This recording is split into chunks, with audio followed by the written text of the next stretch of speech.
The sum of three consecutive even integers is 4 times the smallest. What are the three integers? So we let x be the first number, and we let x plus 2 be the second. Why x plus 2? Because it is said consecutive even.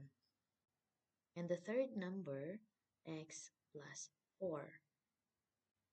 Third number, okay, is, when we say is, it means equals, is 4 times the smallest. So we're going to make the equation like this: x plus 2 plus x plus 4 equals 4x. Combine like terms.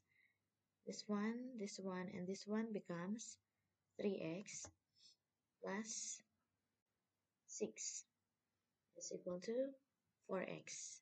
Next, we are going to transpose 3x to the other side of the equation, but we have to change the sign. 6 now is equal to 4x minus 3x. So the value of x is 6. First number is 6, x plus 2 is 8, x plus 4 is 10.